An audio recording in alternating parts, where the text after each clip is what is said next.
Today we are talking about the squeeze theorem. Okay, so I have a picture drawn here, and you can see that H, G, and F, right, they all sort of meet together. They do their own thing, and then they kind of come together here at A, and they're sort of like all squeezed together right here at A is what we say, right? If they came together, like if this was H, and this was G, and this was F, then here, anywhere here, if I call this A here, then they're not really squeezed together. They're still distance apart. Like this inequality that I've written, the F, G, and H, right? H is the bigger one, and G is in between, and F is the smaller one. So I have them in this order. This inequality would still hold if this was H, G, and F, but they wouldn't be squeezed, okay? So the graph sort of, we want it to look like this, okay?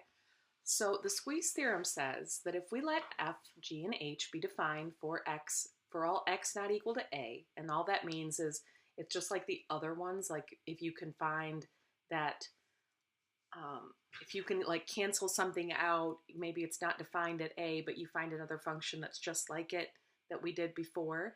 This is the same idea that x can't be A for x not A, it can't be A. For x not A on an open interval containing A, then an F is less than G, which is less than H, and these limits the limit as x approaches A of F and H match, and they're both equal to L, which was just a real number, then the one that's in between is also equal to L. It's squeezed between them.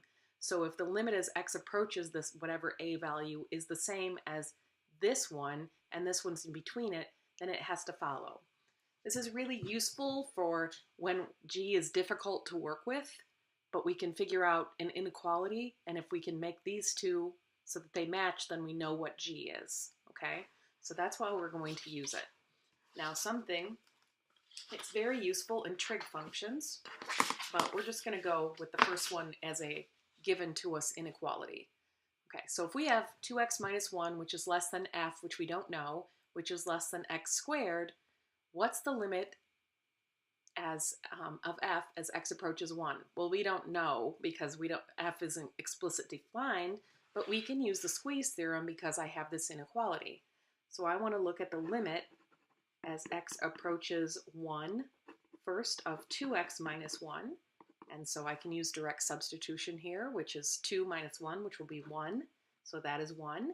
And I also need to look at the limit as x approaches 1 of x squared. I plug in 1 and I also get 1. So since these two limits agree and f is in between them, that means that the limit as x approaches 1 of f is 1. Okay, we can say that by the squeeze theorem. Okay, so let's look at one where it's not quite so clear. Okay, so we want to show that the limit as x approaches 0 of x times sine of 1 over x equals 0. So this sine of 1 over x, that's my difficulty, right? Because when I plug in 0, I get sine of 1 over 0, which is not defined, right? But according to this, it's still equal to 0. So how can we figure that out? Well, the nice thing, and we use this a lot when we're in sine and cosine, because sine's y values, they don't fluctuate that much, right? If I just look at this middle piece, it doesn't matter that that 1 over x is in there. But the sine of anything has to stay between 1 and negative 1, right? We just know that because sine and cosine values are always between 1 and negative 1 because my y values bounce like that. So we can set up this inequality. Now, that's not exactly what we have up here, right? We really want to know x sine of 1 over x. So what I want to do is I'm going to multiply basically my three-sided inequality by x.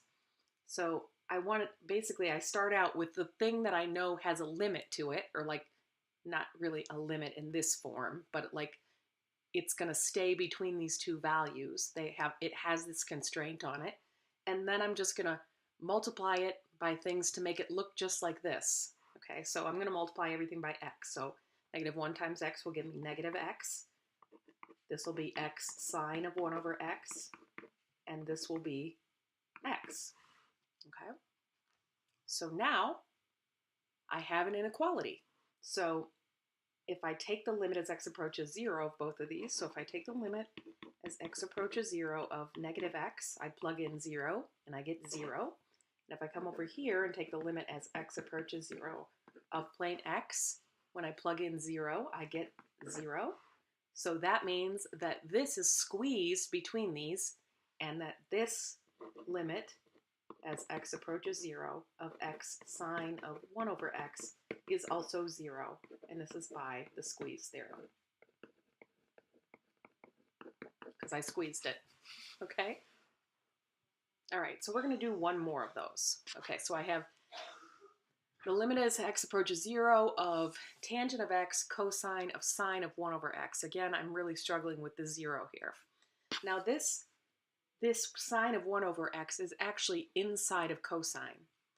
Now, I'm going to need to set up an inequality here. Now, tangent, right?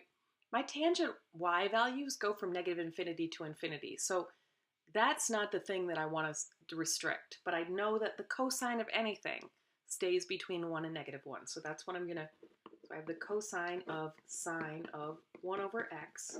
I know that this will stay between 1 and negative 1. Now, of course, I want it to look like this. So it's missing a tangent. So I'm going to write negative tangent of x. I'm going to multiply everything by tangent. Tangent of x times cosine of sine of 1 over x is less than or equal to 1 times tangent is now tangent of x. Okay, so now I'm going to look at my end ones and look at their limits. The limit as x approaches 0 of negative tangent of x, right? This is really built from negative sine of x over cosine of x, and the sine of 0 is 0, and the cosine of 0 is 1, so this is 0 over 1, which is just 0. And this is the limit as x approaches 0 of tangent. So this would just be positive sine over cosine, and 0, it's still 0. Okay? So then, since this is 0 and this is 0, then I can say by the squeeze theorem that this limit is 0. I just put it up there rather than rewrite it. So now I can say this because it's by the squeeze theorem.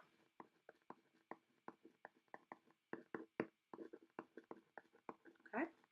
And so that's how we can use the squeeze theorem